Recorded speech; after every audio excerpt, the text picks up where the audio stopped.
자, 7번째 썰 한번 가보도록 하겠습니다. 댓글 컨텐츠고, 영상 제목, 한국에서 버블이 터지면 출산율은 올라갈 겁니다. 라는 영상에 달린 댓글입니다. 일단 우리나라가 출산율이, 세계 최악, 세계에서 가장, 그러니까 5천만 인구 중에 가장 꼴등이라고 하네요. 물론, 비슷한 나라가 하나 있습니다. 홍콩이라고 있는데, 거의 뭐 꼴등이에요. 안 좋은 거는 1등이네요. 대단합니다. 앞으로 1등 꼭 찍었으면 좋겠습니다. 근데, 제 생각엔 앞으로 부동의 1등을 찍지 않을까 싶습니다. 도저히 따라올 수 없는. 다른 나라가 범접하기 힘든. 사실 뭐 좋은 게 아니죠. 출산율이 떨어진다는 게. 나라 입장에서 봤을 땐 좋은 게 아닙니다. 왜냐하면 나라에 그만큼 일할 사람이 없다는 거니까. 우리나라가 문제가 노인인구 많아지는데 이 노인들을 떠받들고 좀 복지를 챙겨줄 만한 젊은 일꾼들이 없어요. 이 젊은 인구들이 없다는 게 느껴지는 게 뭐냐면 지금 우리나라의 어떤 그런 출산과 관련된 사업들이 점점 안 좋아지고 있어요. 학교도 지금 뭐 통폐합되고 있잖아요. 두 개 학교를 하나로 합쳐가지고 이게 무슨 지방뿐만 아니라 서울도 지금 한 학교가 없어졌다고 하더라고요. 학생 수가 적으니까. 학생 수가 적다 보니까 교사를 뽑아야 될 이유가 없어요. 지금 있는 교사로도 충분하죠. 그리고 그 애들이 태어나 이제 일할 수 있는 산업 같은 게 뭐 산업 같은 게 산부인과 그리고 뭐 육아용품, 장난감 그리고 어린이집 유치원 이런 산업들이 앞으로 밝지 않습니다. 그래서 거기도 이제 지금 남아있는 것 중에 몇 군데 없어지겠죠. 그 통계청에서 예상하는 2030년 대한민국 출생아 수가 11만 명 정도 예상하고 있습니다. 예상. 그러니까 7년 뒤에 우리나라 지금 출산하는 숫자가 11만 명. 올해 작년이 24만 9천 명이에요. 작년 24만 9천인데 7년 상간에 한 13만 명 정도 떨어진답니다. 예상치. 그러면 반 이상이 준다는 거 아니야. 그럼 지금 있는 어린이집 그리고 유치원 중에 반은 없어지는 거죠. 병설 유치원 빼고는 상당수가 없어지겠네요. 병설 유치원 빼고는. 그리고 육아용품을 취급하는 곳도 없어지겠네요. 장난감 만드는 것도 없어지고. 동화책 만드는 것도 없어지고. 학교도 몇 개 없어지겠네요. 7년 상간에 많이 없어지겠네. 아무튼 뭐 대한민국이 지금 바라보는 미래는 낮지 않습니다. 그런데 이제 버블이 터지면 출산율은 올라갈 거다. 근데 지금 우리나라 출산 내려가고 있잖아요. 내려갔는데 버블이 터지지도 않았는데 내려가고 있습니다. 버블이 터지지도 않았는데. 버블이 터지면 제가 봤을 때 누가 보더라도 먹고 살기 어려워집니다. 지금도 먹고 살기 어려운데 버블이 터지게 되면 그동안 쌓아올렸던 자산이 거품이 되는 거잖아요. 그동안 우리는 허황된 거 쫓았다는 것을 증명하는 게 돼버리지 않습니까? 지금 결혼하신 분들 중에서도 결혼생활 유지하기 힘든 분들 많을 거예요. 왜냐하면 우리나라에서 지금 계속 언급되는 게 연끌족이잖아요. 연끌족의 대다수가 결혼하신 분들, 애를 키우는 분들이 많아요. 근데 버블이 터지면 가장 위험한 상황에 이제 해당하시는 분들이 연끌족이에요. 그래서 올해부터 연끌족 분들이 버티기 힘들다는 건 여러분 아실 테고,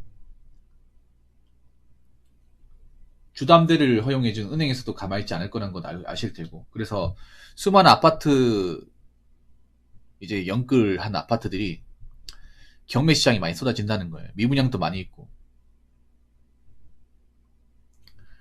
아니 뭐 출산율이 올라가야 아파트 같은 곳이 좋아지는 거 아니에요? 혼자 사는 분들이 아파트가 뭐가 필요해? 근데 아파트는 계속 지어지고 있잖아요. 거기다가 여러 가지 경제 상황도 안 좋아요. 안 좋다 보니까 그동안 이것저것 많이 벌려놓은 분들은 사기 어렵겠죠. 오히려 있잖아요. 여러분 한번 생각해봐. 오히려 가정을 이루신 분들이 벌려놓은 분들이 더 많아요. 혼자 사는 분들보다. 왜냐하면 책임져야 되는 식구가 많다 보니까 돈이 많이 필요하거든요. 이 보면 앞으로 힘들어지는 게 영끌 하신 분들, 자영업자들이 많은데, 자영업자들 중에서도 가정 이룬 분들이 많고, 영끌적 분들은 절대 다수가 가정 이루신 분들이에요. 그 가정 이룬 분들이 먹고 살기 힘든 거잖아. 안 그래요? 지금 여러분들, 아까 전에 상가 공실 얘기했잖아. 상가가 비어 있잖아요. 그 상가에 장사하시는 분들이 혼자 있는 분들이 많겠습니까? 아니면 가정 이룬 분들이 많을까요? 장사하시는 분들 중에. 대부분 아버지, 엄마, 이런 분들은 아닙니까? 왜 장사할까요? 뭐, 장사하는 게 여러 가지 이유가 있겠지만, 그런 분들 많아요. 내가 혼자 벌어먹고 살면 그냥 뭐 노가다 뛰고 일할 수 있겠지만, 가정이 있다 보니까. 애 키우다 보니까 교육비나 이제 아파트의 그 관리비나 대출금 이런 게 많이 들잖아요. 그래서 일반 회사에서는 그 이제 그 돈을 충당할 수 없으니까 장사를 뛰어드시는 분들이 많아요. 지금도 많잖아. 근데 지금 우리나라 자영업 회원율은 점점 높아지고 있잖아요. 그래서 지금 결혼을 하시는 분들이 좀 이것저것 많이 보려는 거 많다 보니까 버블이 터지면 그분들부터 좀 많이 힘들어질 거예요. 그동안 뭔가 대출이나 빚으로 뭔가 연명하신 분들은 그 무게가 장난 아닐 겁니다. 그런데 출산율이 올라간다. 저는 아니라고 봐요. 댓글 한번 읽어보도록 하겠습니다. 버블이 터지면 출산율이 올라간다? 일본을 보세요. 일본을 보고 그런 말이 나오는지. 출산율은 결론적으로 자기 집 마련과 양질의 직장, 사교육비, 교육 수준 등이 가장 큰 영향을 미치는 건데 버블이 터지면 현금이 부족한 서민들한텐 더 최악 중 최악의 상황만 될 뿐입니다. 라고 적어주셨습니다. 그래서 제가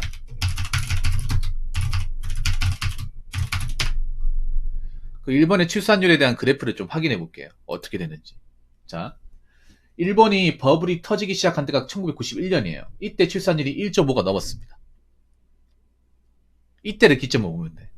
일본이 버블이 터지기 시작한 때가 제네바 협정 때니까 1990년대 초반이에요. 이때 일본의 출생률은 한 1.5를 좀 넘습니다. 지금 우리나라는 0.78이에요. 상대가 안 되죠, 이게. 배 차이 납니다. 그러고 나서 일본이 버블이 터지면서 출산율이 하강 곡선을 해요. 하강 곡선을 해가지고 계속 떨어집니다. 1995년에 1.42명, 그리고 2000년도에 1.35명. 그러고 나서 가장 아래까지 떨어간 게 2005년 1.26명이에요. 일본은 가장 역사적으로 출산율이 가장 떨어지기 시작한 연도가 2005년. 그러니까 버블이 터지고 나서 한 12, 13년 뒤. 이때쯤이고, 15년 뒤라 볼 수 있겠네요.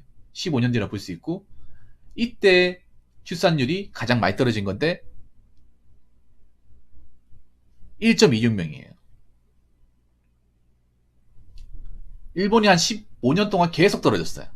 출산율이 계속 떨어졌습니다. 요 그래프를 제가 나중에 보여드릴 수 있으면 보여드릴게요. 그럼 우리나라도 버블이 터지면 한 10년 동안 쭉쭉 떨어지겠죠. 지금 우리가 일본이 걸어온 그런 경제 과정을 거의 비슷하게 따라가고 있습니다. 거의 똑같이 따라갑니다. 일본도 버블이 터지면서 출산율이 내리막을 탔어요. 내리막을 탔다가 2005년을 기점으로 좀 올라갔고, 그래서 지금 현상을 유지하고 있습니다. 현재 일본의 출산율은 1.34명이에요. 그러니까 1.2에서 3 왔다 갔다 거리고 있어요. 우리나라는 버블이 터지기 직전인데 0.78명이에요. 그 10년 동안 쭉 내려간다고 봐야겠죠, 우리나라는.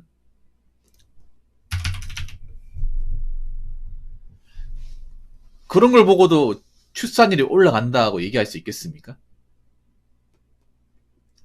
일단 버블이 터지면 정신 못 차리는 사람들이 많을 거예요. 앞가리 못하는 사람들이 많을 겁니다. 그동안 이제 빚으로 연명하신 분들, 푸어져, 카드 막 긁은 사람들, 버티기 힘들 거예요. 그리고 아마 버블 터지면 이제라도 결혼해야겠다는 생각보다는 내 혼자라도 어떻게 밥 안 굶고 혼자서라도 어떻게 살아남아야겠다, 그런 심리가 더 작용할 거예요. 좀 죄송한 얘기인데 남자도 그렇죠. 여자분들 아마 직장 못 가지고 앞가림 못하는 사람들 좀 많아질 겁니다. 지금도 많죠. 조인간이. 앞으로 많아질 거예요. 지금보다 훨씬 심각해졌으면 심각해졌지 덜하지 않습니다. 왜냐하면 일본이 버블이 깨지면서 많은 건물의 사무직 종사자들, 여직원들을 많이 내보냈어요. 버블이 꺼지면서 대부분 기간제나 계약직으로 돌렸습니다. 일본도. 그래서 그런 일을 하신 분들 페이가 지금 우리나라 여자분들 페이랑 비슷해요.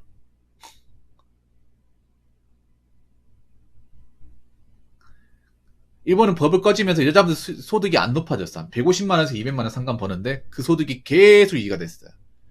그래서 일본에도 가보면 계약직 이제 기간제만 전전하시는 분들 꽤 많아요. 이 상황 보면 약간 우리나라 비슷하지 않습니까? 버블이 꺼지면 여자분들한테 정규직 자리를 안 놓을 가능성이 큽니다. 이게